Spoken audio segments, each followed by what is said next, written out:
I never thought that live streaming my husband's betrayal to 43 family members would be the most profitable financial decision of my life. Most women get a therapist when they find their sister wearing their husband's shirt. I got a forensic audit and a paid-off mortgage. It cost me my marriage, my dignity, and my favorite casserole dish. But looking at the settlement check clearing in my account right now, I honestly think I undercharged him for the entertainment value. If you're watching this video, tell me where you're from or what time it is for you. The smell of raw sewage has a way of cutting through even the most dedicated academic focus.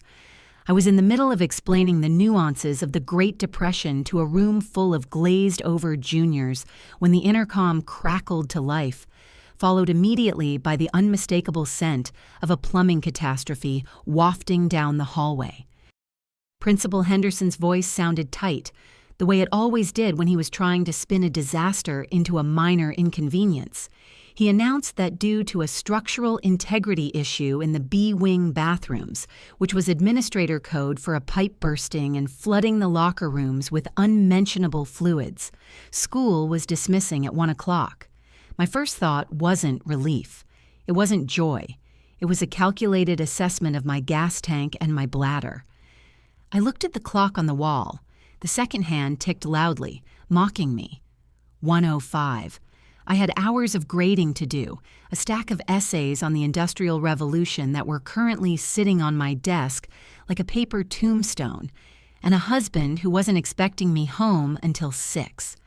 I packed my bag slowly.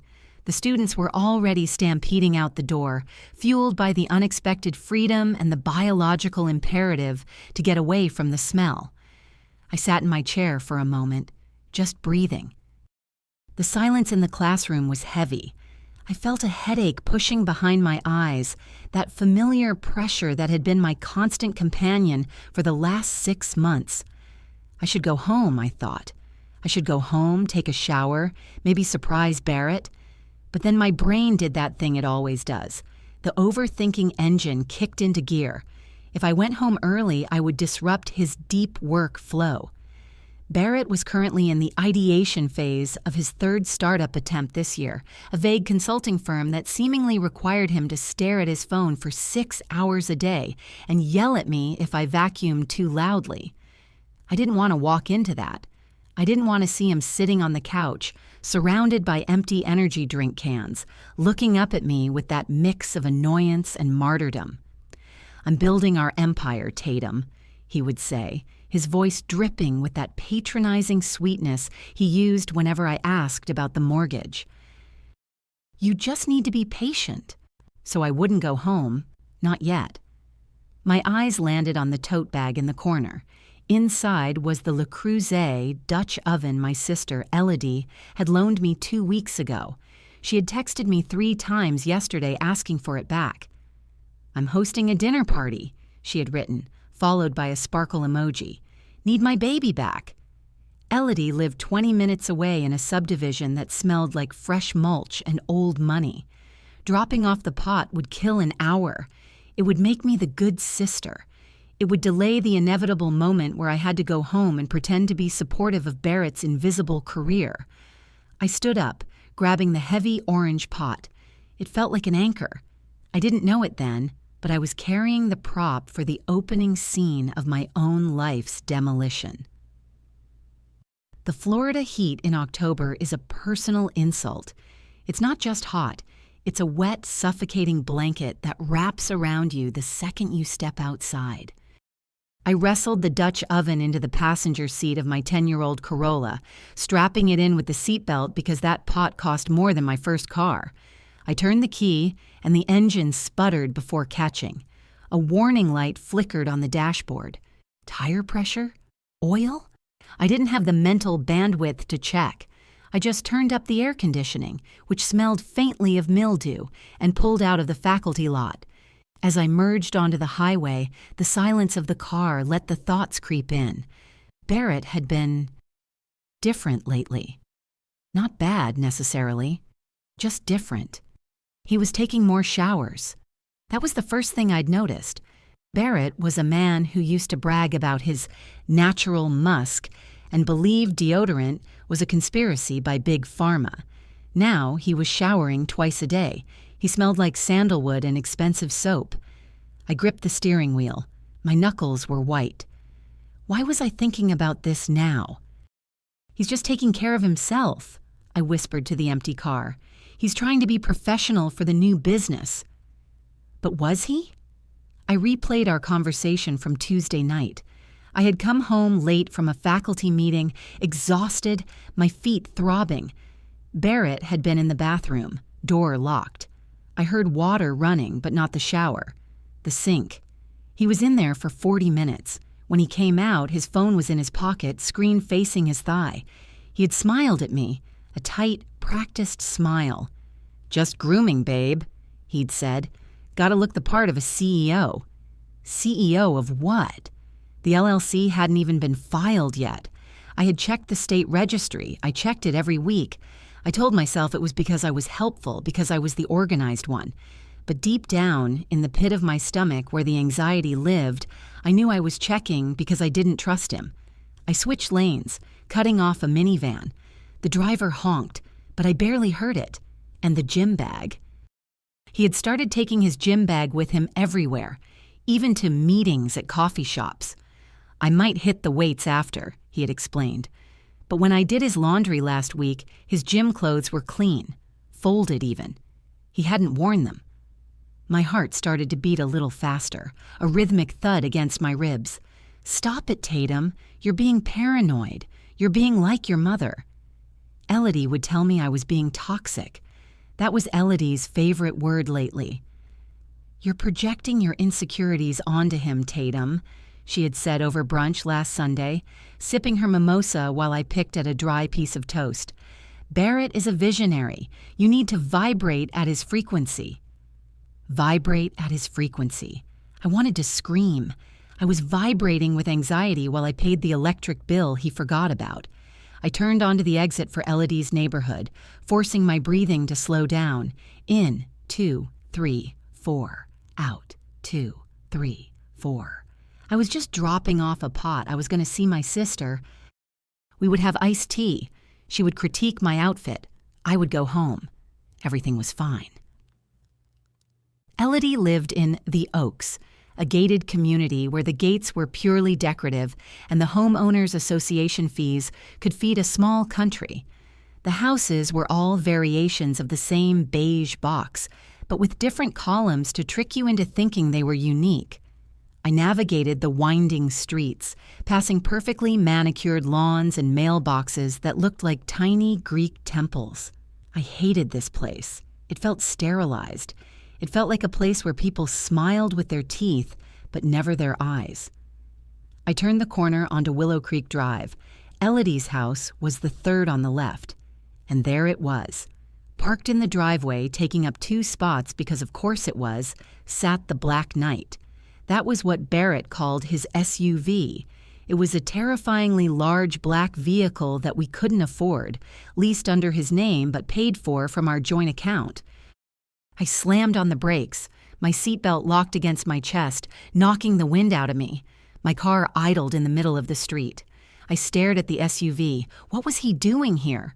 My brain started firing off explanations, desperate to find one that didn't make me want to vomit. Maybe he was fixing something for her? No, Barrett didn't fix things. He hired people and then criticized their work. Maybe he was dropping off a package for me, but he didn't know I was coming here. I hadn't told anyone. It was a surprise. Maybe they were planning a surprise for me. My birthday was 4 months away. I pulled my car to the curb, 3 houses down, in front of a house with a live, laugh, love flag fluttering aggressively in the wind. I put the car in park and killed the engine. My hands were shaking. I looked down at them, watching the tremors run through my fingers. This was ridiculous. I was a grown woman. I was a 32-year-old history teacher. I shouldn't be hiding in a Corolla fearing the worst just because my husband's car was at my sister's house. But it wasn't just the car. It was the time. It was 1:30 on a Tuesday. Elodie worked from home as a life curator, whatever that meant, and Barrett was supposed to be at the lab, Starbucks. I grabbed my phone. I opened his location. Location paused. My stomach dropped so hard it felt like it hit the floor mat. He had turned it off. He never turned it off. He claimed he kept it on for safety in case he got kidnapped by corporate spies stealing his ideas. I looked back at the house. The blinds were drawn. All of them. Even the big bay window in the living room that Elodie insisted on keeping open to let the light cleanse the space. The house looked shut down, closed for business, or open for private business. I felt a wave of nausea roll over me. I opened the door and stepped out into the heat. The humidity hit me instantly, frizzing my hair and sticking my shirt to my back. I left the Dutch oven in the car. I didn't think I would be needing it. I didn't walk up the driveway. That would be the polite thing to do. That would be the wife thing to do. Ring the doorbell, smile, ask what was going on. Instead, I walked across the neighbor's lawn. I felt like a criminal. I stepped over a perfectly edged flower bed, my sensible teacher heels sinking into the soft dirt. I was ruining my shoes. I didn't care. I crept along the side of Elodie's house, hugging the stucco wall. The texture scratched against my arm. I could hear the hum of her pool pump in the backyard. It sounded aggressively normal. Why was I sneaking? If nothing was happening, I was the crazy one. I would be the psycho wife stalking her husband. They would laugh at me. Elodie would look at me with those pitying eyes and say, "Oh, Tatum, you really need to work on your trust chakra." I reached the side of the house where the living room window was. There was a hedge of hibiscus bushes, thick and overgrown. I had to shove my way into them. A branch scraped across my cheek, sharp and stinging. I ignored it. I pressed myself against the glass. The blinds were closed, but they were the cheap, slat kind. Elodie had spent all her money on the couch and skimped on the window treatments. There was a gap, a tiny crooked gap where one slat had gotten bent. I closed one eye and peered through. The living room was dim. The only light came from the TV, which was playing some muted cooking show, and there they were. They weren't having wild, passionate sex. If they had been, maybe I could have dismissed it as a moment of madness, a carnal slip. No, this was worse. Barrett was sitting on the beige sectional, the one I was forbidden from sitting on if I was wearing denim. His legs were stretched out, relaxed, and Elodie was curled up next to him, her head resting on his chest, her legs draped over his lap. He was stroking her hair, slowly, gently, the way he used to stroke mine when we were dating, before he decided I was too rigid for affection. Elodie was wearing a t-shirt, not just any t-shirt. It was my t-shirt, the vintage Rolling Stones one I had bought at a thrift store in college, the one I had been looking for last week. I had asked her if she had seen it. She had looked me right in the eye and said, "No, Tates, you probably lost it in that mess of a closet you have." She was wearing my shirt, lying on my husband in her house, while I was supposed to be teaching teenagers about economic collapse. I watched Barrett lean down and kiss the top of her head. It was so domestic, so practiced. He said something to her, and she laughed. I couldn't hear the sound, but I saw her head toss back. I saw the way her hand came up to rest on his cheek. It was an intimacy that belonged to me. He had stolen it, packaged it up, and delivered it to my sister. I felt something break inside my chest. It wasn't a crack. It was a shatter, a complete structural failure of my reality. I slid down the wall, crouching in the dirt behind the hibiscus. I clamped a hand over my mouth to stop the scream that was clawing its way up my throat. I sat in the mulch for a long time, maybe 2 minutes, maybe an hour. Time felt elastic, stretching and snapping back. Ants were crawling on my ankle. I watched one navigate the strap of my sandal. I took my phone out of my pocket. My hands were vibrating so hard I almost dropped it. I had options. I could call the police. I could call my mom. I could throw a brick through the window. But then I thought about the lies. I thought about the gaslighting. I thought about how if I just burst in there screaming, they would spin it. They would turn it around on me. "We were just comforting each other," Elodie would cry. "You're crazy, Tatum. This is why I can't talk to you. Barrett would say. They would make me the villain. They would make me the hysterical, jealous shrew who misunderstood a family moment. And my family? My peacekeeping, conflict-avoidant parents? They might believe them. They would want to believe them because the truth was too ugly to look at. I needed proof. I needed undeniable, irrevocable proof. I opened the Family Circle group chat app. It was a monstrosity my mother had insisted we all download. It had 43 members. My parents, my aunts in Ohio, my cousins in Georgia. Barrett's parents were in there too because my mom believed in radical inclusion. Even my grandmother, who thought the phone was a government listening device, was on the list. My thumb hovered over the camera icon. Go live. The button seemed to pulse. If I pressed this, there was no going back. This wasn't just a divorce. This was a scorched earth campaign. This was burning the village to save well, nothing was being saved here. This was just burning the village. I thought about the prenup. My dad, a lawyer who trusted no one, had forced Barrett to sign it. Barrett had thrown a fit, calling it unromantic and a betrayal of our spiritual bond. I had apologized to him for it. I had actually apologized. I wiped the tears from my cheeks with the back of my hand. I smeared dirt across my face. Good. Let them see the dirt. I checked the signal. 4 bars. I typed a caption. My fingers felt like sausages, clumsy and thick. Title, The Truth. That was too dramatic, too vague. Title, Barrett and Elodie. Simple. Factual. I took a deep breath. The air tasted like humidity and hibiscus pollen. I stood up. My knees popped. I brushed the mulch off my skirt, but not really. I didn't care about the skirt anymore. I tapped Go Live.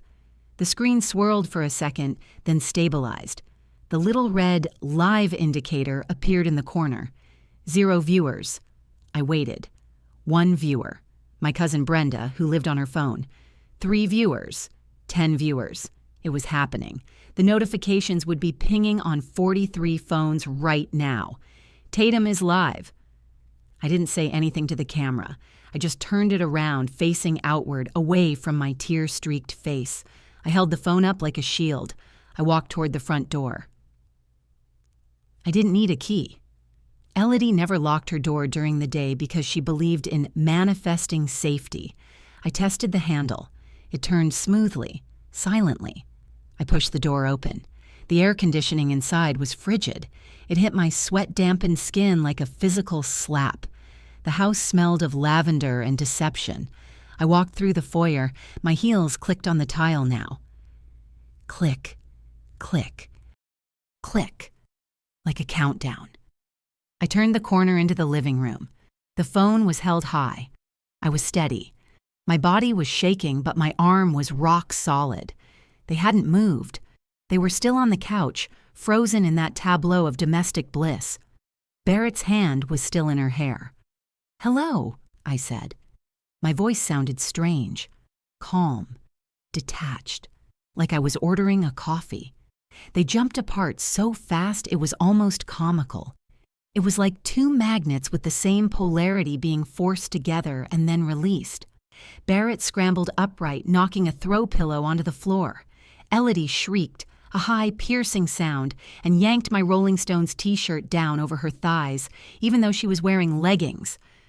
"Tatum!" Elodie gasped. Her face went from shock to a strange, twisted mask of concern in under a second.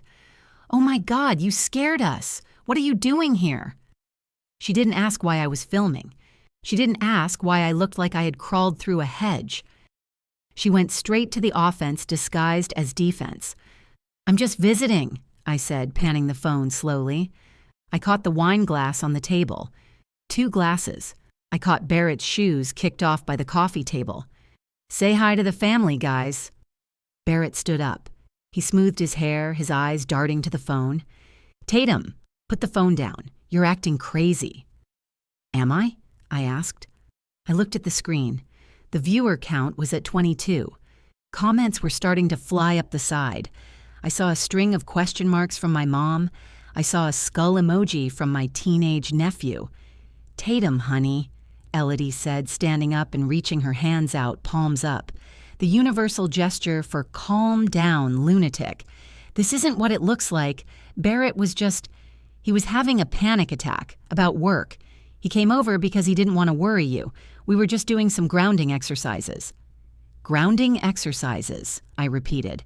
Is that what we're calling it? Is your head in his lap part of the technique? Is wearing my shirt essential for the chakra alignment? You're being hysterical, Barrett said, stepping forward. He used his firm CEO voice. Stop broadcasting this. It's private. We are protecting you, Tatum. You know you can't handle stress right now. Look at you. You're a mess. I am a mess, I agreed. I'm a total disaster. But at least I'm not the one explaining to 40 people why I'm cuddling my sister-in-law on a Tuesday afternoon. Tatum, please. Elodie softened her voice, tilting her head. It was her signature move. The wounded bird. I know you're hurt, and I validate that. I hold space for your anger, but you're misinterpreting the energy here. We love you. We were literally just talking about how to help you with your control issues. My control issues, I laughed. It was a sharp, jagged sound. Well, you'll be happy to know I'm letting go of control, totally letting go. I looked at the phone screen. Comment from Aunt Linda. What is happening? Comment from Dad. Tatum, call me immediately. Comment from Barrett's mom. Why is Elodie wearing that shirt? Say goodbye, Barrett, I said, the camera focused tight on his face. He looked pale. He looked small. Tatum, if you don't turn that off, we are done, Barrett threatened. Oh, sweetie, I said, and for the first time, I smiled. It felt like baring my teeth. We were done the minute you parked in this driveway.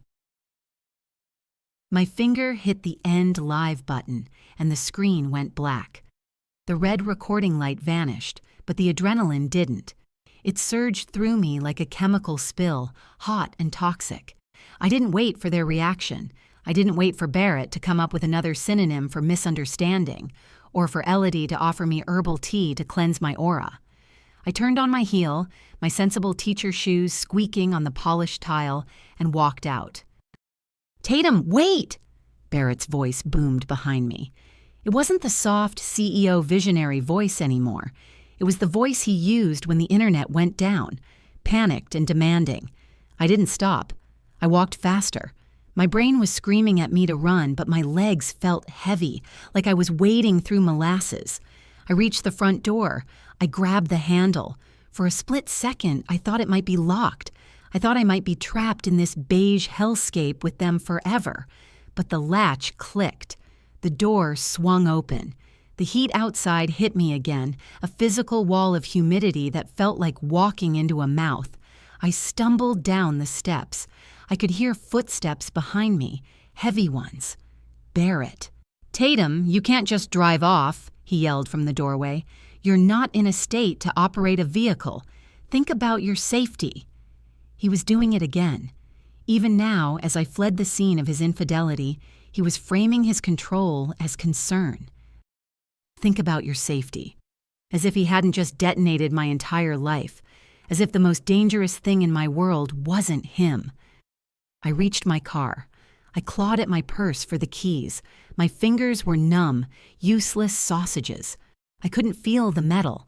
I dug past old receipts, a tube of lipstick, a handful of pens. Where were they? Panic seized my throat. I pictured him catching up to me. I pictured him grabbing my arm, using that gentle, firm grip he used when he guided me out of parties before I was ready to leave. She's tired, he would tell people. She gets overwhelmed. He would drag me back inside. He would make me sit on the couch. He would talk until I believed I was the crazy one. Tatum. He was on the porch now. My fingers brushed the jagged edge of the key. I yanked them out, scratching my knuckles on the zipper. I jammed the key into the lock. I threw the door open and threw myself inside. I locked the doors before I even put the key in the ignition. The thud, thud, thud, thud of the central locking system was the most beautiful sound I had ever heard. I looked out the window. Barrett was standing at the end of the walkway. He was shirtless. He was barefoot. He looked ridiculous. He raised his hands in a "what can I do" gesture, playing to an audience of invisible neighbors. I started the car. The engine whined, protesting the heat, but it turned over. I didn't check my mirrors. I didn't check for traffic. I slammed the gear shift into drive and peeled away from the curb, leaving my dignity and my sister's relationship in the rearview mirror. I drove for 6 miles without blinking. I didn't know where I was going. I just knew I had to keep moving because if I stopped, the reality of what had just happened would catch up to the car. I ended up at the supercenter, because of course I did. It was the modern American sanctuary for the emotionally devastated. I parked in the farthest row, next to a cart return corral that had been dented by a reckless driver. The asphalt shimmered in the heat. I turned off the engine.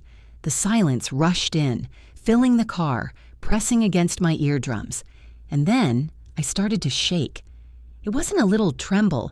It was a violent, whole-body vibration. My teeth chattered. My hands bounced off the steering wheel. It felt like I was freezing to death in the middle of a Florida afternoon.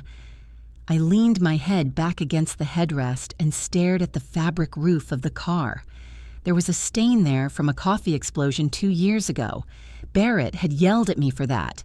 "You don't respect our assets," he had said. Our assets. I gagged. I unbuckled my seatbelt and scrambled to open the door. I leaned out, retching onto the hot pavement. Nothing came up but bile and acid. I hadn't eaten since breakfast. I dry-heaved until my ribs ached and tears streamed down my face, mixing with the sweat and the dirt from Elodie's garden. I sat back up, wiping my mouth with the back of my hand. I looked around. 3 rows over, a woman was loading groceries into a minivan. She was arguing with a toddler who wanted to hold a box of cereal. It looked so normal. It looked so aggressively, painfully mundane. How did the world keep spinning?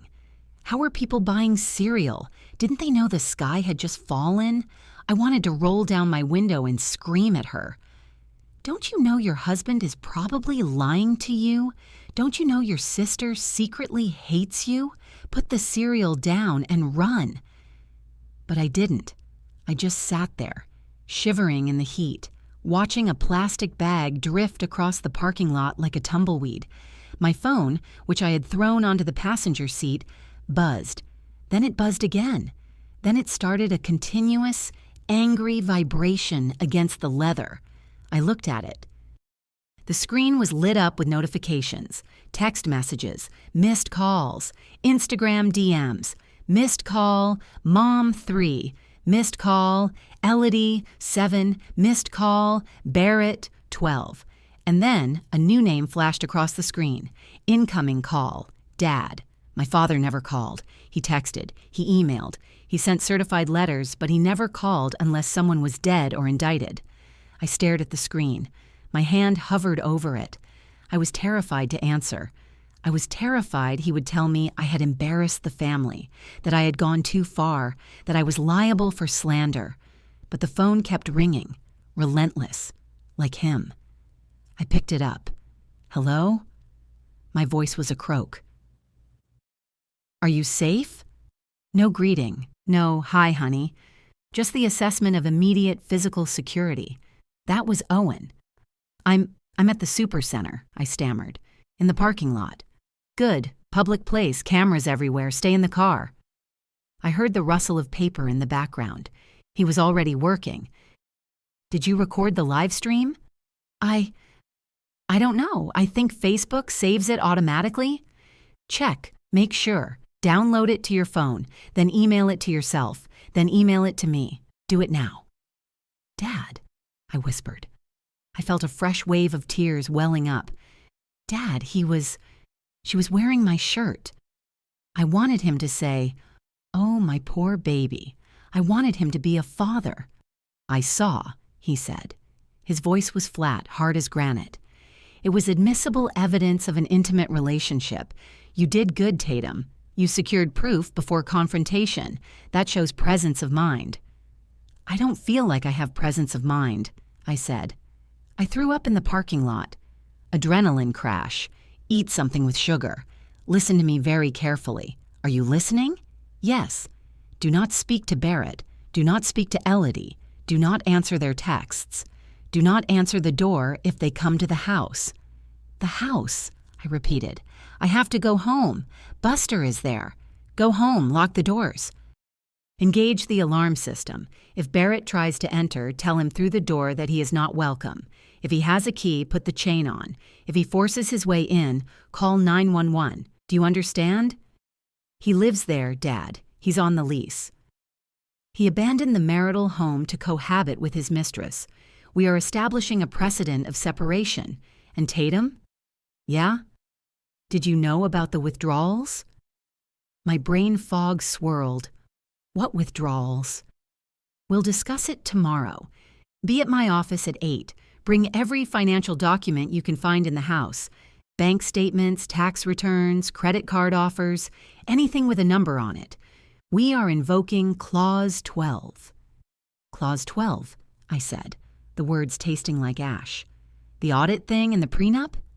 The asset forfeiture clause, he corrected. He signed it because he was arrogant. Now he's going to live by it. Go home, secure the perimeter, feed the dog, sleep with a chair under the doorknob if you have to. I'll handle the rest. The line went dead. I lowered the phone. Secure the perimeter. Asset forfeiture. It sounded like a military operation, not a marriage ending. But looking at the dark screen of my phone, I realized something. My marriage had ended. The moment I turned on that camera, I had declared war. And in war, you listen to the general. The drive home was a blur. I operated the car on autopilot, my body performing the mechanical actions of driving, while my mind floated somewhere above the roof, watching the sad little woman in the Corolla navigate traffic. I pulled into my driveway. Our house, my house, was a cute little bungalow with yellow siding and a white porch. We had bought it 2 years ago. I had painted the shutters myself. I had planted the petunias in the window boxes. Now, looking at it, all I could see was a stage set. The welcome mat looked like a lie.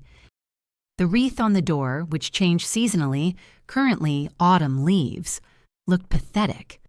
Look at us, the house screamed. We are a happy young couple building a life. I parked the car and walked up the path. My keys rattled in my hand. I unlocked the door and stepped inside. Buster! The clicking of claws on hardwood floor was the only honest sound in the world. Buster, our golden retriever mix, came skidding around the corner, his tail wagging so hard his whole body curved into a U shape. He had a sock in his mouth. Barrett's sock. I fell to my knees. I wrapped my arms around the dog's neck and buried my face in his fur. He smelled like dog shampoo and corn chips. He dropped the damp sock on my knee and licked my ear. You're a good boy, I sobbed into his neck. You're the only good boy. I sat there on the floor of the entryway for 10 minutes. I looked at the console table. There was a framed photo of us from our wedding day.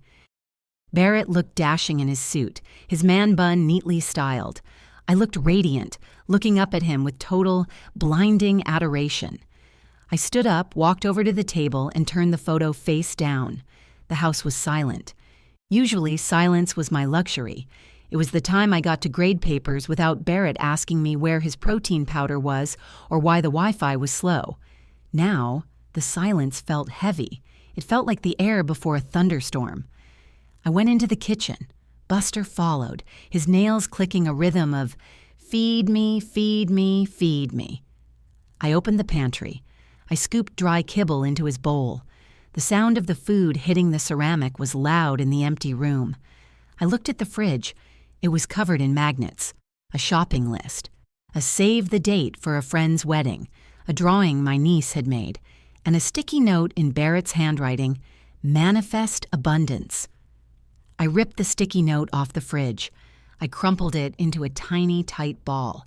I threw it in the trash can. Manifest that, I whispered. I was in the living room staring at the blank television screen when I saw the headlights sweep across the front window. It was dark now, 7:30. My heart hammered against my ribs like a trapped bird. I knew those headlights. I knew the aggressive way the car pulled into the driveway, barely slowing down before jerking to a halt. The Black Knight had arrived. I jumped up. I ran to the front door. I checked the deadbolt. Locked. I checked the handle lock. Locked. I put the chain on, my fingers trembling so hard it took me 3 tries to slide the metal into the slot. Heavy footsteps on the porch. Then the sound of a key sliding into the lock. The lock turned. The handle turned. The door opened 2 inches, then slammed against the chain with a jarring clack. "Tatum?" His voice came through the crack. It wasn't angry. It was soft. It was that terrifyingly reasonable tone he used when he was trying to convince me that I was the problem. "Tatum, baby, let me in. You put the chain on? That's a fire hazard."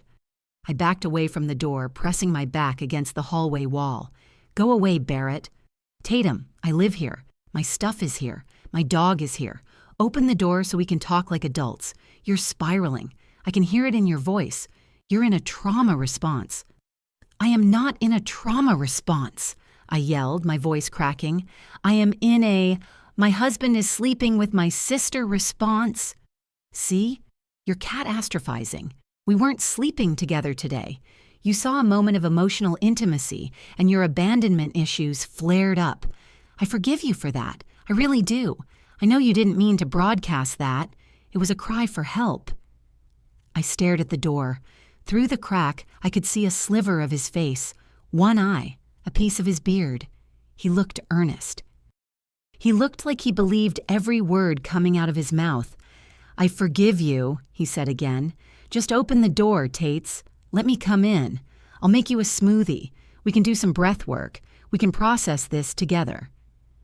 The urge to open the door was almost overwhelming, not because I believed him, but because my body was programmed to please him. My body was trained to smooth things over, to avoid conflict, to be the good wife who listened to reason. "Maybe I did misunderstand," a treacherous voice whispered in my ear. "Maybe I am crazy." I dug my fingernails into my palms until it hurt. The pain grounded me. "Go away," I said, forcing the words out through a tight throat. "Go sleep at Elodie's. You're already comfortable on her couch." "Tatum, don't be petty. It's beneath you." He rattled the door. The chain strained. "I need my chargers. I need my supplements. Come on." "I'm calling the police, Barrett." Silence. "You wouldn't do that. You hate scenes. Try me." "I already livestreamed to 40 people. I have nothing left to lose." He stared at me through the crack for another long moment. Then he sighed. A deep, disappointed sigh that used to make me scramble to fix whatever I had done wrong. "Okay," he said. "Okay, if you need space, I honor that boundary.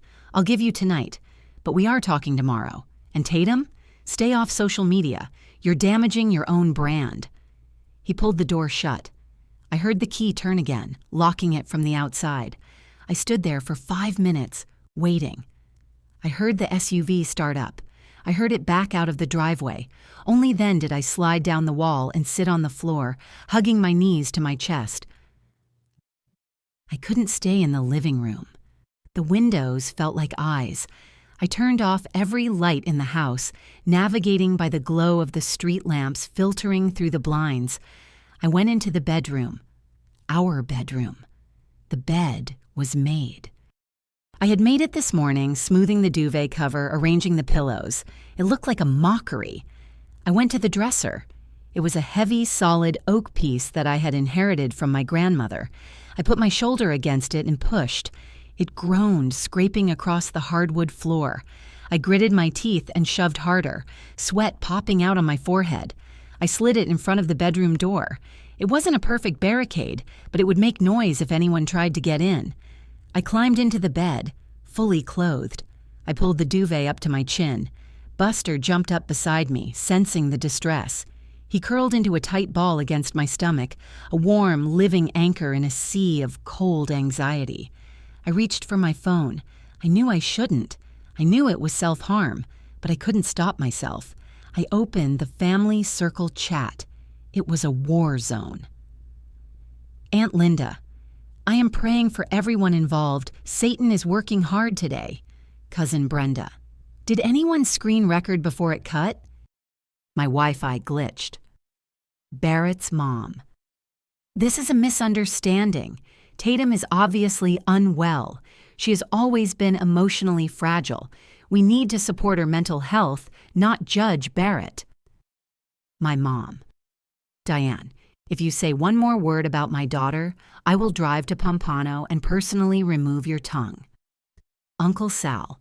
So, is the Thanksgiving potluck still on? I scrolled and scrolled. The family was fracturing in real time. Team Tatum versus Team Barrett. The sanctity of marriage crowd versus the he cheated crowd. Then I saw a private message from Elodie, sent 20 minutes ago. Elodie. Tates, I'm so worried about you. Barrett says you were manic. Please just let us explain. I know it looked bad, but you have to trust the universe's plan. Sometimes connections defy labels. Don't throw away a sisterhood over a 2D perspective of a 5D reality. Call me. I love you. I stared at the words. 5D reality. She was sleeping with my husband and talking about dimensions. I felt a cold clarity settle over me. It wasn't anger anymore. It was disgust. Pure, unadulterated revulsion. I didn't reply. I didn't block her. Not yet. I needed the evidence. I opened my banking app. Balance. $412. That couldn't be right. We had $3,000 in there on Friday. I had checked before I paid the mortgage. I clicked on Recent Transactions. ATM withdrawal, $500. Today. ATM withdrawal, $500. Yesterday. Venmo, $300 to Starlight Consulting. Yesterday. Starlight Consulting, Elodie's LLC. My dad was right. He was draining the accounts. He was siphoning money out in increments he thought I wouldn't notice, funding his affair with my paycheck. I took a screenshot. I put the phone down on the nightstand. I reached out and stroked Buster's head. We're going to war, buddy, I whispered to the dog. He sighed in his sleep. I stared at the ceiling fan spinning slowly in the dark, cutting through the stagnant air. I didn't sleep. I just watched the shadows move, waiting for the sun to rise so I could go see a man about a clause 12. My father's home office smelled of lemon polish and aggressive litigation. It was 8 o'clock in the morning on a Wednesday, but the room felt like it existed outside of time, a mahogany-paneled bunker designed for war. I sat in the leather guest chair, the one that was intentionally an inch lower than the desk chair to give my father the psychological high ground. Usually, that annoyed me. Today, I was grateful for it. I felt small. I wanted to be small. I wanted someone big to stand in front of me and block the incoming fire. Here, Owen said, sliding a stack of papers across the desk. The sound of the heavy bond paper scraping against the wood was loud in the quiet room. Petition for dissolution of marriage. Read it. Sign the last page. I stared at the document. In re the marriage of Tatum Vance and Barrett Vance. It looked so official, so sterile. It reduced the last 4 years of my life. The shared coffees, the arguments about paint colors, the nights spent watching bad movies, into a case number. We are filing on grounds of adultery, Owen continued, his voice devoid of paternal warmth. He was in lawyer mode. We have the video evidence. We have the witness testimony, yours. It's a slam dunk for cause. But that's not the important part. He tapped a specific paragraph with his Mont Blanc pen. This is the temporary restraining order regarding assets. The moment the clerk stamps this, Barrett cannot sell, transfer, or encumber any marital property. If he buys a stick of gum with the joint account, he's in contempt of court. I picked up the pen. It felt heavy, cold. Dad, I said, my voice barely a whisper, do we have to do the scorched earth thing? Maybe he'll just agree to leave.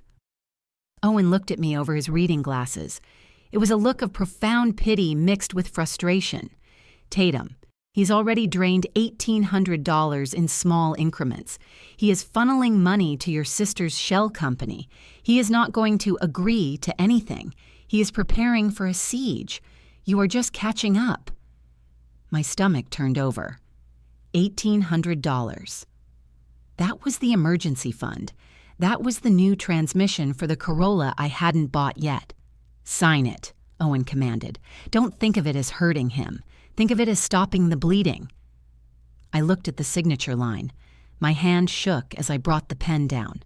I wrote my name, Tatum Vance. It felt like forgery. It felt like I was signing the death warrant for the girl who used to believe in love and soulmates. "Good." Owen snatched the paper back before the ink was dry. "Now the audit, Clause 12. He pulled out a second document. This one was thicker. "This authorizes a forensic accountant to reconstruct his financial history for the last 24 months. Every Venmo, every Cash App, every ATM withdrawal. If he bought a pack of gum in 2023, we will know about it." Isn't that an invasion of privacy? I asked. He waived his right to financial privacy when he signed the prenup in exchange for keeping his pre-marital debt separate. Owen smiled. It wasn't a nice smile. It was a shark smile. He thought he was protecting his empire. He was actually handing us the keys to his coffin. We file this immediately after the petition. I nodded, feeling a strange mix of nausea and power.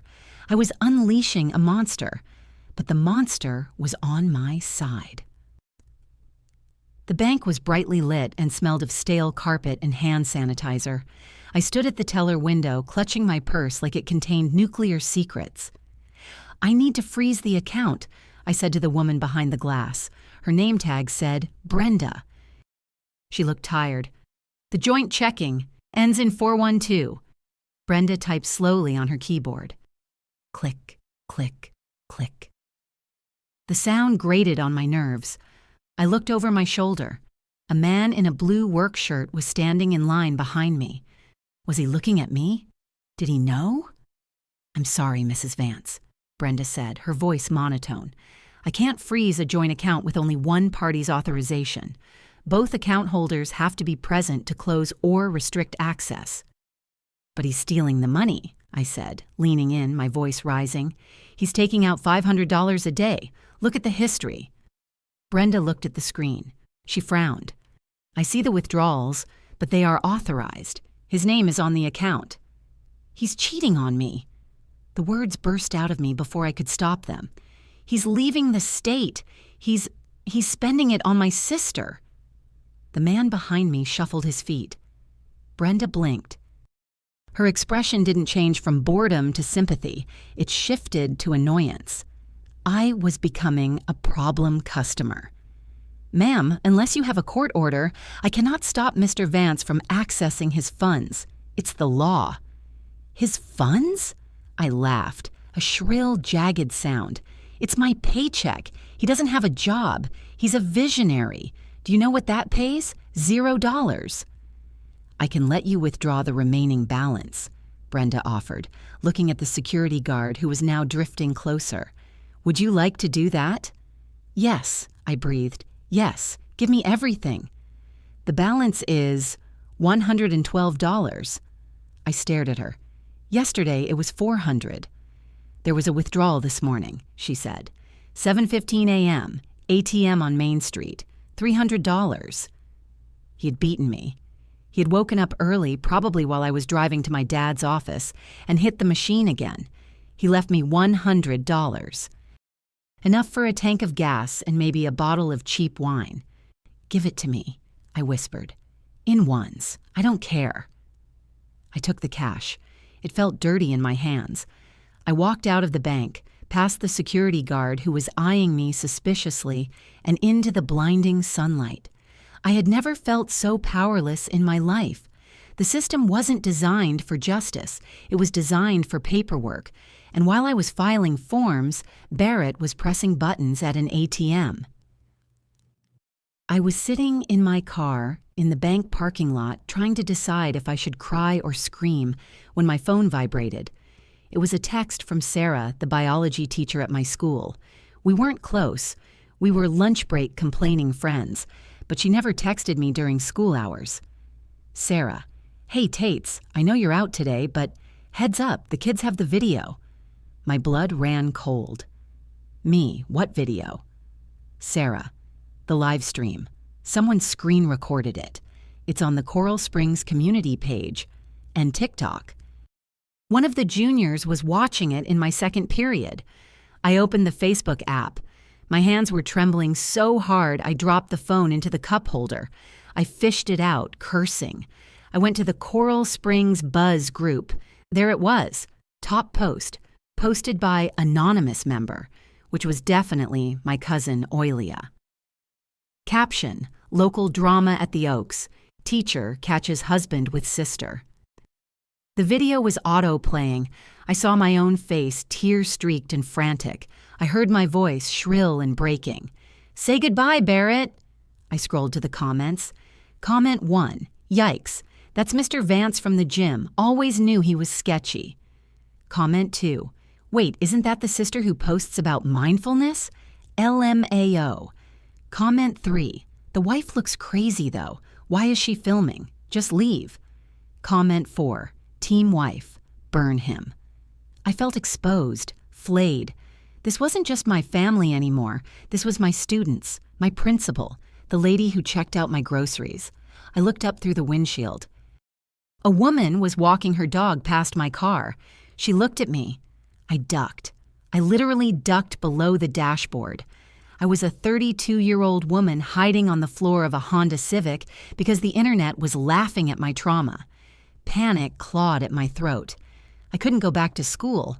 How could I teach the Industrial Revolution when every kid in the room had watched my husband gaslight me in 4K? I needed to go home. I needed to hide. But home didn't feel safe either. Home was where the ghost of Barrett was. I sat up slowly. I put the car in reverse. I felt like everyone was watching. The security cameras, the pedestrians, the birds. Paranoia was a heavy coat, and I was sweating through it.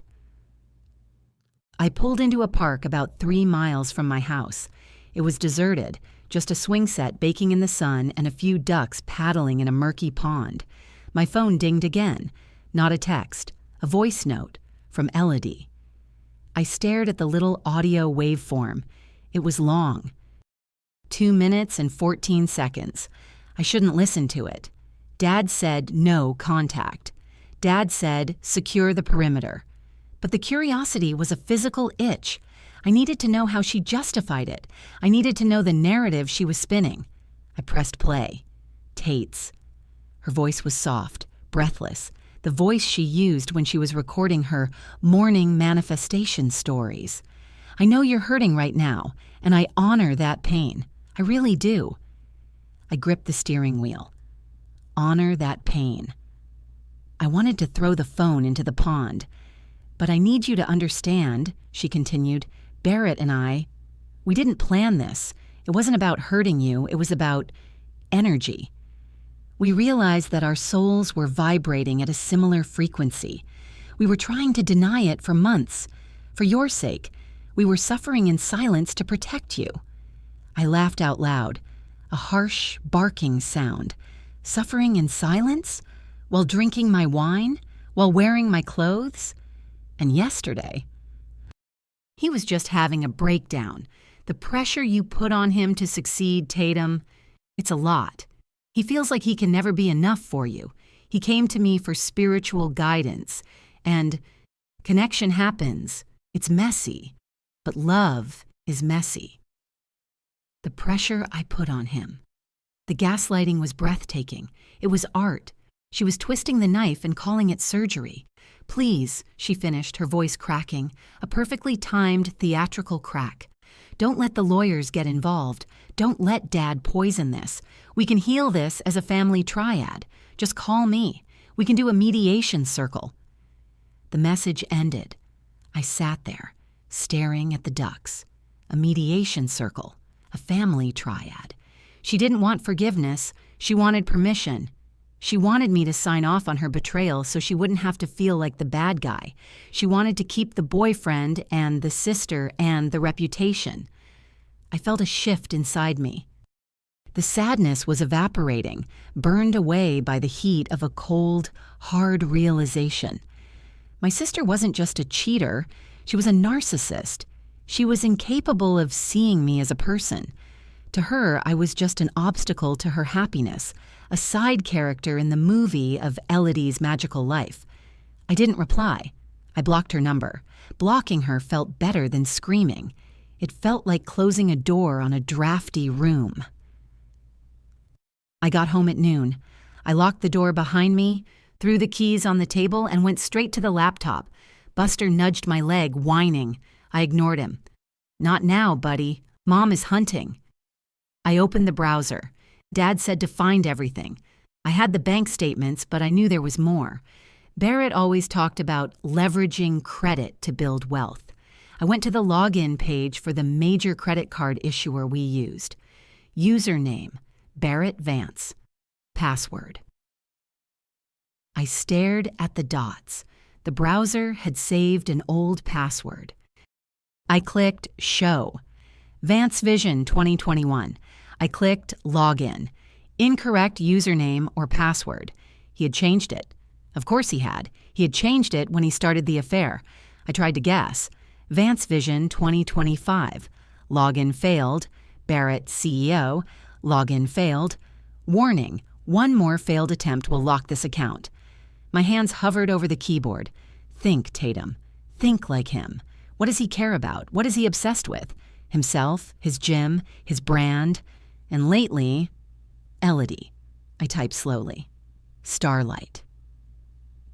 Login failed. Account locked. I slammed my fist on the table. The laptop jumped. Damn it, I couldn't hack him. I wasn't a spy. I was a history teacher. I pushed the chair back and stood up. I needed a workaround. The hard way. I went to the home office. The command center, as Barrett called it. It was a mess of papers, protein bar wrappers, and vision boards. I started digging. I pulled open the bottom drawer of his filing cabinet. Old tax returns. Manuals for electronics we didn't own anymore. I checked the trash can under the desk. Empty. He must have emptied it before he left. I looked at the shredder in the corner. It was full. A nest of cross-cut paper strips. I sighed. Really? I pulled the top off the shredder and dumped the confetti onto the floor. I sat down in the pile. I started sifting. Most of it was junk mail, credit card offers. But then I saw a strip of paper that looked different. It was glossy, a receipt texture. I found a piece with a date, Oct 02. I found another piece with a number, $4,000. I found a piece with a logo, Diamonds International. I felt sick. I kept digging. I found a crumpled up ball of paper that hadn't been shredded, just tossed in the back of the drawer. I smoothed it out. It was a statement for a credit card I didn't recognize. A business card. Vance Global LLC. I scanned the charges. SEPTA 12. Airbnb, Clearwater Beach, $400. SEP 13. The Lobster Pot, $180. SEP 20. Lululemon, $300. Octo 1. Porsche rental, $200. The balance due was $12,000. He had opened a secret credit card in the name of a fake company, and he was maxing it out on weekends away with my sister, while I was couponing for groceries, while I was driving a car with a check engine light. He wasn't just broke. He was drowning in debt. And because we were married, because Florida is a community property state, I was drowning too. I was still sitting on the floor surrounded by paper scraps when my phone buzzed. Text from Dad. The Eagle has landed. He was served at the gym 5 minutes ago. Process server said he tried to run out the back door. Did not succeed. I stared at the text. I felt a grim satisfaction. I pictured Barrett in his tight t-shirt, sweating, being handed a stack of legal documents in front of his clients. The satisfaction lasted exactly 30 seconds. My phone started ringing. Barrett. I declined the call. It rang again immediately. Barrett. I declined it again. Then a text came through. Barrett. You psycho. You served me at work? In front of my clients? Barrett. Do you have any idea what you've done?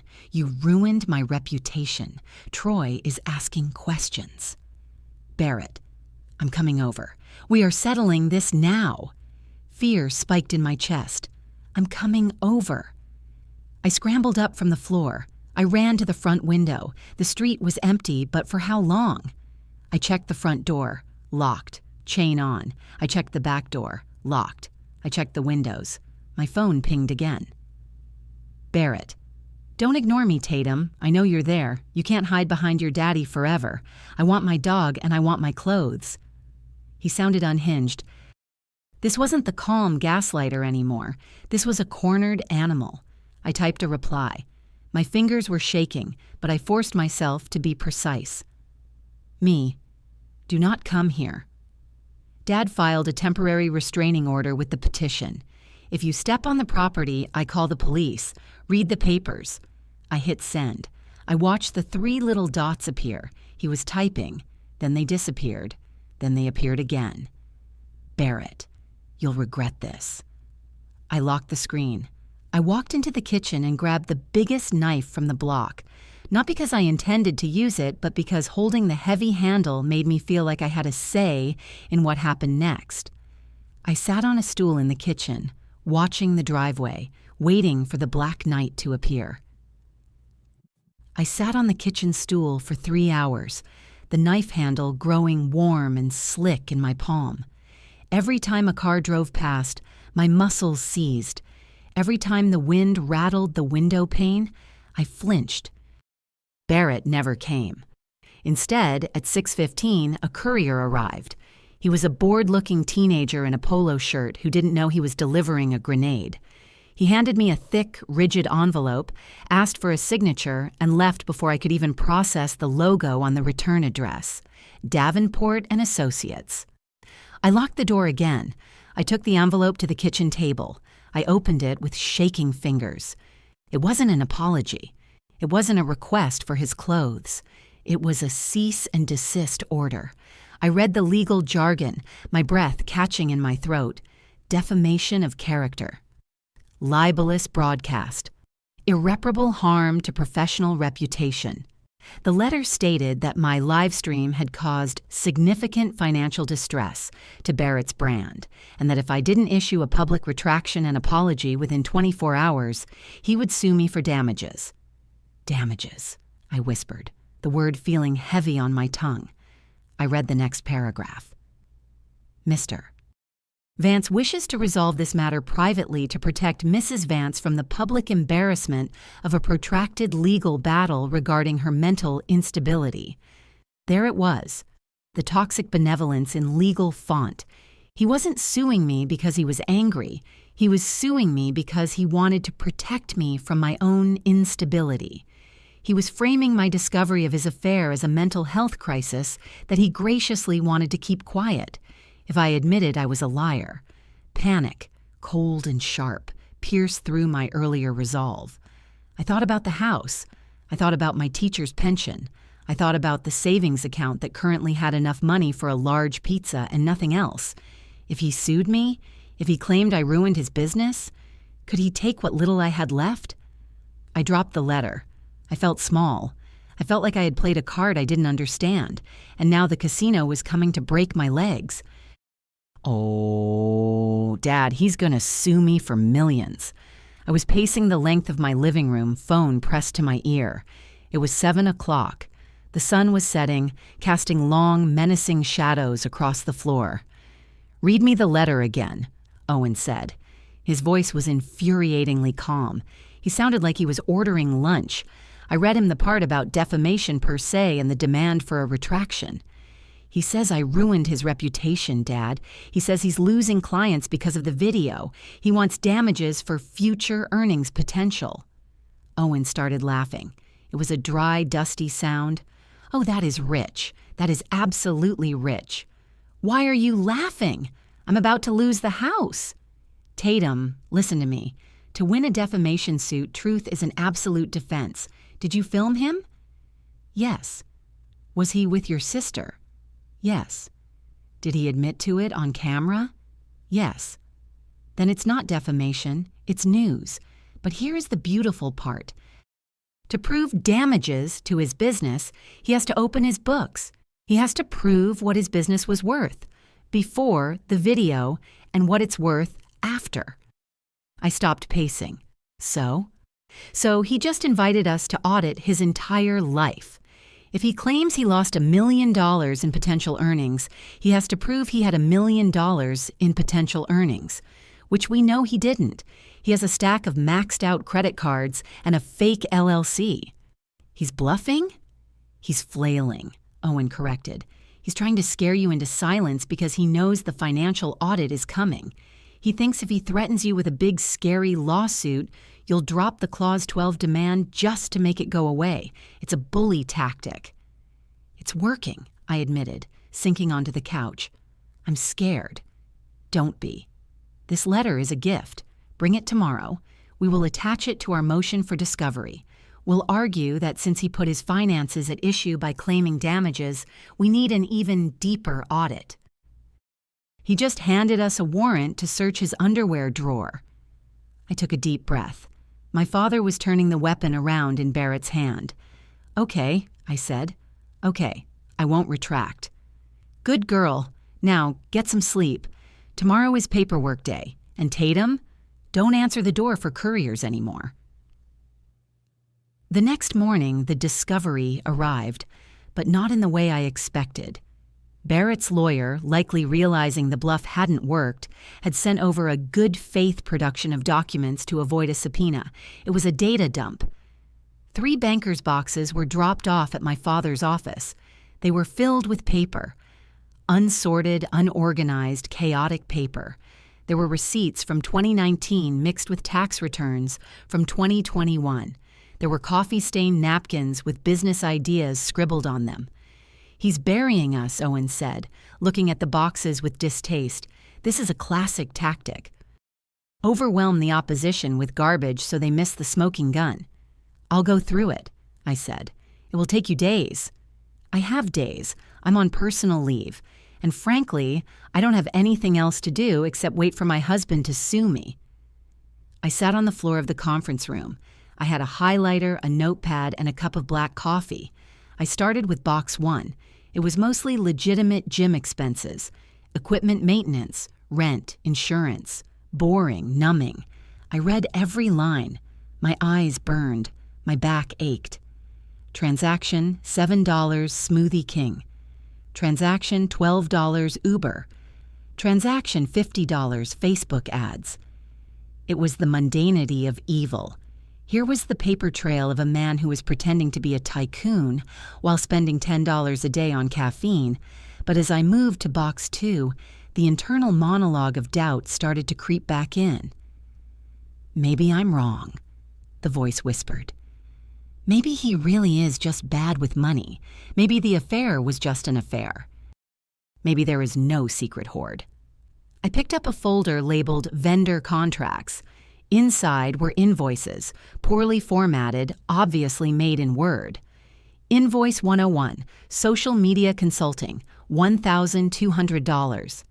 Invoice 102, Brand Strategy, $1,200. Invoice 103, Content Curation, $1,200. The payee was Starlight Consulting. I froze. Starlight. That was the name on the Venmo transaction I saw on my phone. I pulled out the invoice. The address for Starlight Consulting was a P.O. box in Orlando. I pulled up the Florida Division of Corporations website on my laptop. I searched Starlight Consulting. Registered agent, Elodie Vance, my sister. He wasn't just Venmoing her for dinner. He was paying her a salary, a monthly salary of $1,200 for content curation. I looked at the dates. The payment started 6 months ago, 3 months before. He told me the affair started. I felt a cold flush of rage. They had been planning this. They had monetized their relationship using my husband's business account, which was funded by our joint savings. I needed air. The smell of old paper and legal dust was suffocating me. I took the vendor contracts folder and walked to the coffee shop down the street. I ordered a latte I couldn't taste and sat in the corner, spreading the invoices out on the small round table. I started doing the math. 6 months of payments. That was $7,200, plus the hotel stays I found on the credit card statement at home, another $3,000, plus the food, the gas, the gifts. He had spent over $15,000 on her in half a year, and then I saw it. A handwritten note on the bottom of one of the invoices, in Barrett's handwriting. Ref. Phase 1 complete. Assets moving to crypto wallet next month. My heart stopped. Assets moving to crypto wallet. I looked around the coffee shop. People were chatting, laughing, working on laptops. None of them knew I was holding evidence of a financial crime.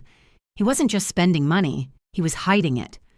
Crypto wallet meant he was taking cash, buying Bitcoin or Ethereum or whatever digital nonsense he believed in, and moving it off the books. He was preparing for a divorce long before I found them on that couch. Phase 1. What was Phase 2? Leaving me. Serving me. I felt sick. The betrayal wasn't impulsive. It wasn't a mistake or a lapse in judgment or a trauma response. It was a business plan. I was the liquidation sale. I took a picture of the note. I sent it to Owen. Me. Found this. He's moving money to crypto. Owen.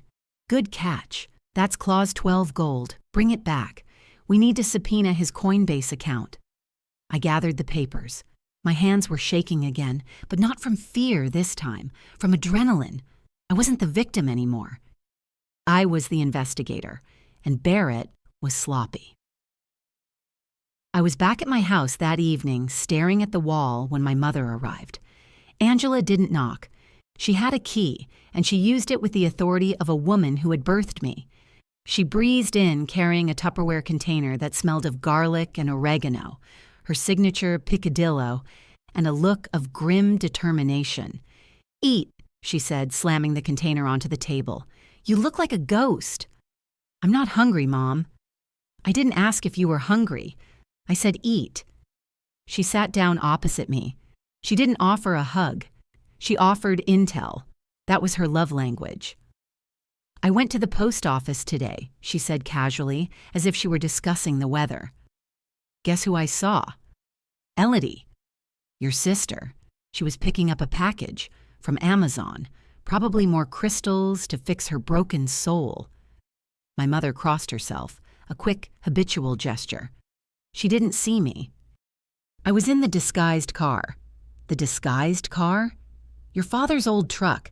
She doesn't know it. Anyway, I got close. I wanted to see if she looked happy.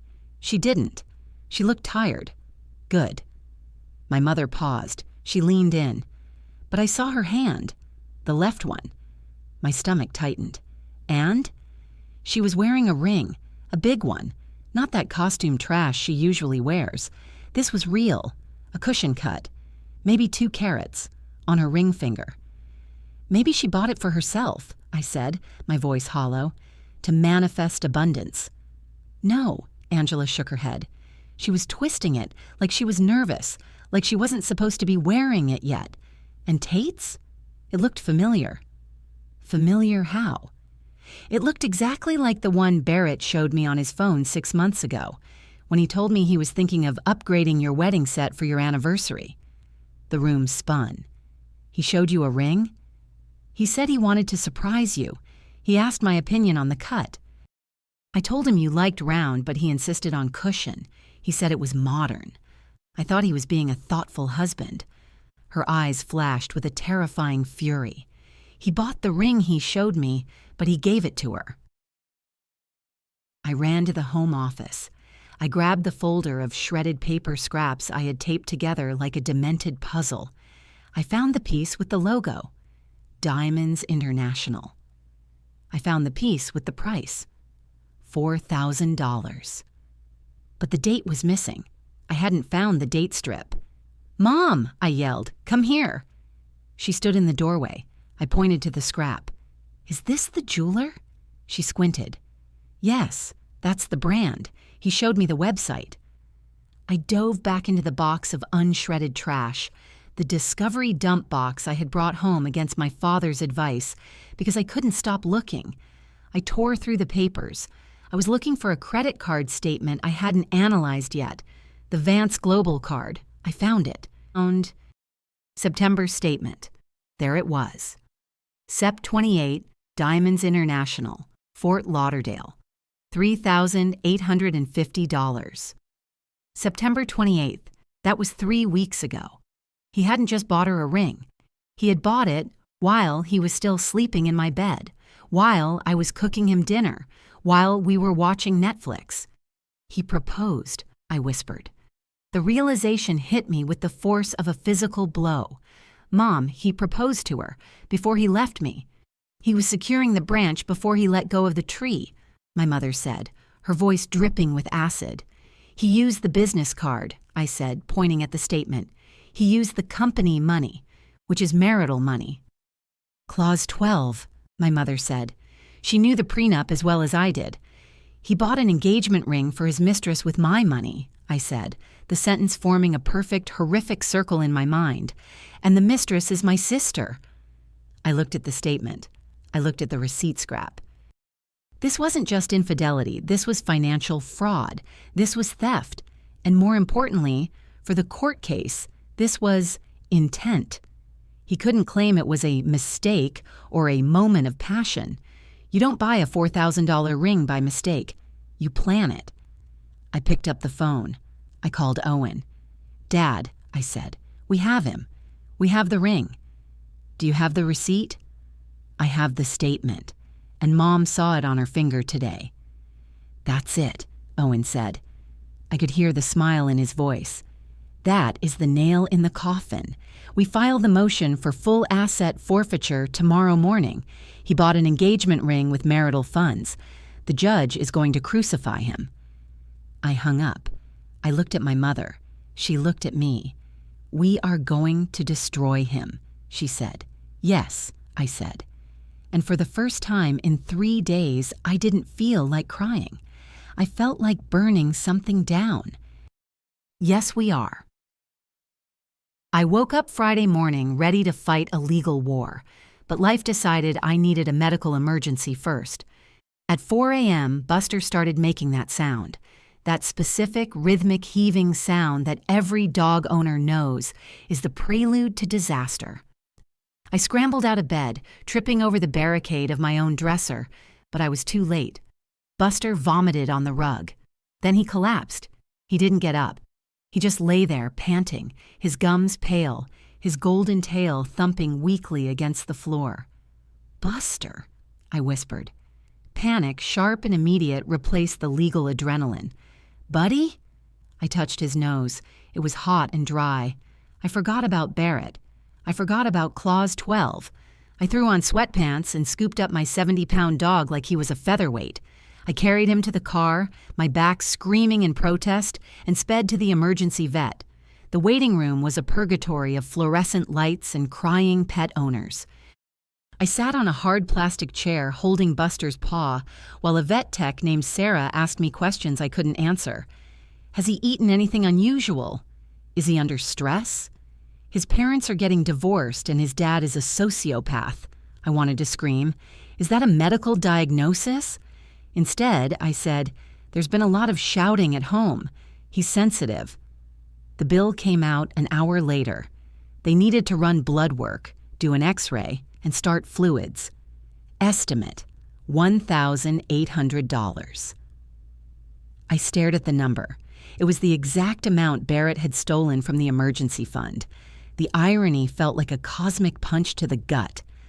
I handed over my credit card, my personal one, the one I kept for emergencies. That usually meant car repairs, not saving my only loyal companion. Do it, I said. Do whatever he needs. I sat there for 3 hours while they treated him. It turned out to be stress colitis, exacerbated by a piece of plastic he had swallowed, a piece of a protein shaker bottle. Barrett's protein shaker bottle. Even in his absence, my husband was toxic to this household. I sat in that sterile room and realized something. Barrett didn't care about the dog. He hadn't asked about Buster once in his texts. He wanted his clothes. He wanted his reputation. He wanted his money. But the living, breathing creature that had slept at his feet for 4 years? Disposable. Just like me. The realization hardened the last soft place in my heart. I wasn't just fighting for money anymore. I was fighting for the kibble. I arrived at my father's office at noon, smelling like antiseptic and dog vomit, wearing sweatpants with hair that hadn't seen a brush in 24 hours. "You look like you're ready for court," Owen said approvingly. "Juries love the tired mother look. Even if you're a tired dog mother." "Buster is fine," I said, collapsing into the chair. "Barrett owes me $1,800 for the vet bill. Add it to the list." "Added," Owen said, typing. "Now look at this." He spun his monitor around. It was a draft of the settlement offer we were sending over at 1 o'clock. It was brutal. It was beautiful. The petitioner, Tatum, demands 1. Full ownership of the marital home. 2. 100% of the Vance Global assets, crypto wallet. 3. Immediate repayment of the $18,000 misappropriated funds. 4. The return of the engagement ring purchased with marital funds or its cash equivalent.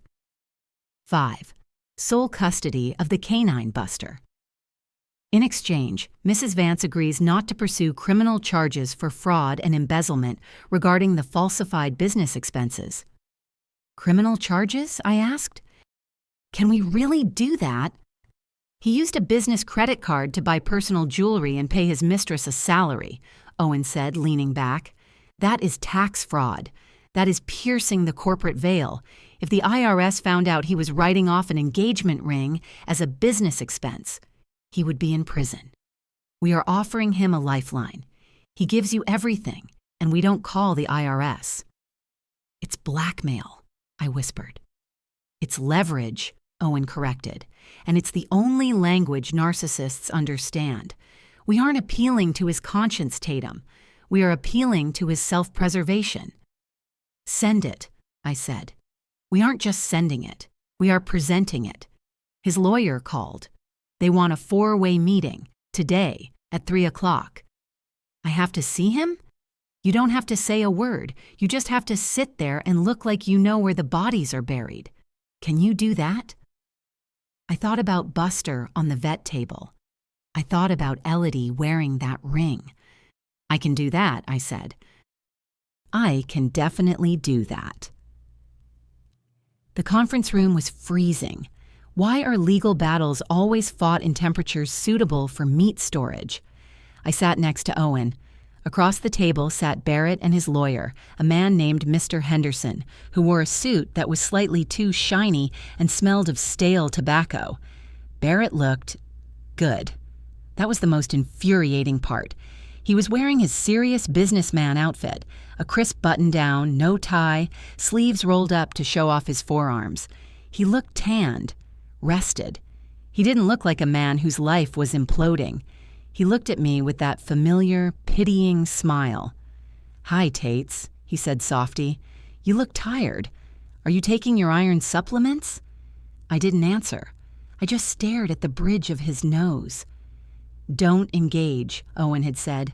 "Let the silence do the work." "My client," Mr. Henderson started, shuffling papers, "is willing to be generous. He is willing to split the equity in the home 50-50. He will keep the business assets, as they are his intellectual property, and he wants the dog on weekends." "No," Owen said. He didn't shuffle papers. He just laid a single document on the table, the photo of the receipt. "What is this?" Henderson asked, picking it up. "That," Owen said, "is a receipt for a cushion-cut diamond ring from Diamonds International, purchased on September 28th, charged to the Vance Global corporate card." Barrett shifted in his chair. "That was an investment for the business, hard assets." "Really?" Owen smiled. "Because we have a witness statement, dated yesterday, confirming that this exact ring is currently on the finger of Elodie Vance, your client's sister-in-law and employee." Owen slid the second document across, the Starlight Consulting invoices. You have been paying your mistress a salary from marital funds, Owen continued, and you bought her an engagement ring with pre-tax business dollars. That is embezzlement. That is tax fraud, and since the funds used were marital assets, that ring belongs to Tatum. Barrett's tan seemed to fade in real time. He looked at his lawyer. Henderson looked at the receipt, then at Barrett. The look said, "You didn't tell me this." "This is entrapment," Barrett sputtered. "Tatum hacked my accounts." "Tatum found these in your trash," Owen said, "which you abandoned. No expectation of privacy in garbage, Barrett. You know that." "I bought it for Tatum," Barrett lied. He looked right at me, his eyes wide and pleading. "Tates, I bought it for us. I was going to propose a vow renewal. Elodie was just holding it for me. She was sizing it." "My sister is a size 6, I said. My voice was steady. "I am a size 8. Try again." The silence that followed was heavy, thick, and absolutely delicious. Barrett slumped back in his chair. The CEO mask cracked, revealing the terrified child underneath. "I can't give her the house," he whispered. "I put everything into the gym. The crypto is down. I have nothing." "You have the Tesla," Owen pointed out. "Oh, wait, that's in Tatum's name, too. You have the Peloton." "I have debts," Barrett shouted, slamming his hand on the table. "I have $12,000 on the credit card. If you take the crypto, I can't make the minimum payments." "Not our problem," Owen said. "That debt is in the name of Vance Global, a company solely owned by you. Tatum is not a shareholder. Therefore, Tatum is not liable for the debt." "But I used the money for us." "You used the money for Hurry," I said. I pointed to the invoices. "Lululemon, hotels in Clearwater. That wasn't for me, Barrett. That was for your timeline. Remember?" Phase 1 complete. Barrett flinched. He knew I had seen the note. "If we go to trial," Owen said, leaning in, "we will depose Elodie. We will drag her onto the stand and ask her, under oath, when the affair started. We will ask her about the salary. We will ask her about the ring. Do you think she will lie for you? Do you think she will risk perjury for a man who is broke?" Barrett pulled out his phone. "I need to call her." "Go ahead," I said. He walked to the corner of the room. He dialed. We watched. He waited. He left a message. He dialed again. He looked at the screen.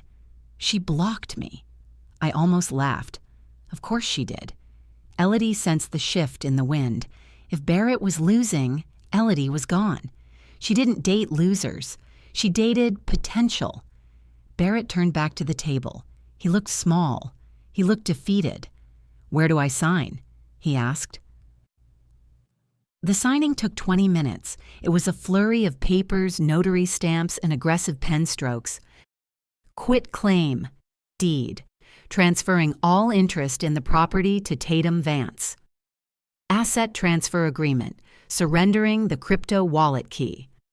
Stipulation of settlement. Agreeing to the terms of the divorce. Barrett signed everything without reading it. Henderson didn't stop him. Henderson looked like he wanted to be anywhere else. When it was done, Barrett stood up. He looked at me. "You know," he said, his voice trembling with a mix of rage and self-pity, "money isn't everything, Tatum. You're going to be alone in that big house. You have low vibrations. You'll never be happy." "I'm keeping the dog," I said, "and the house, and my dignity. I think my vibrations will be just fine." "I'm keeping the Peloton," he muttered, grabbing his jacket. "Take it," I said. "I never liked it anyway." He walked out. He didn't look back. I sat there for a moment, listening to the door close. I looked at the stack of signed papers. I looked at Owen. "Is it over? The legal part? Legal?" "Yes," Owen said, capping his pen. "He has 30 days to vacate his things. I suggest you hire movers to pack him up so he doesn't have to come inside. I'll pay for it. Consider it a divorce present." "Dad," I said. I felt the tears coming now, but they weren't sad tears.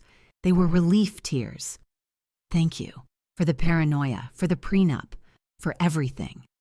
"You're welcome," he said, patting my hand awkwardly. "Now go home. You have a dog to spoil and a bottle of wine to open. I have to go file this before the clerk closes." I walked out of the office and into the late afternoon sun. The humidity had broken.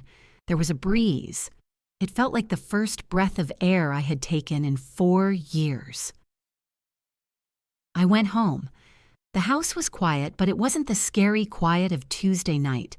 It was the peaceful quiet of ownership.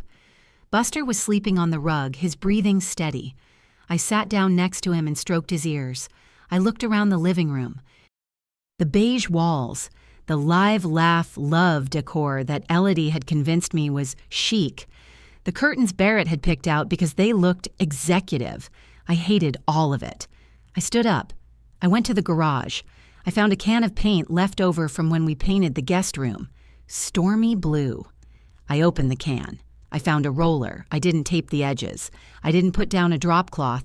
I just dipped the roller and slapped a thick, wet stripe of dark blue paint right over the beige wall. It looked messy. It looked imperfect. It looked like freedom. I painted for hours. I turned up the music, classic rock, which Barrett hated, and I sang at the top of my lungs. I painted over the memories. I painted over the gaslighting. I painted over the wife I used to be. When I was done, I sat on the floor, covered in blue speckles, eating a slice of cold pizza. My phone buzzed. It was a notification from the bank app. Deposit, $18,000. Transfer from Vance Global. Owen had moved the money the second the ink was dry. I looked at the number. It was a lot of money. It was security. It was a new car. It was a vacation. But looking at it, I realized it wasn't just currency. It was a receipt for the time I had wasted, the love I had squandered, and the lesson I had learned. I wasn't a victim of a viral scandal anymore. I was a woman with a paid-off house, a loyal dog, and a fresh coat of paint. And honestly, best $18,000 I ever earned.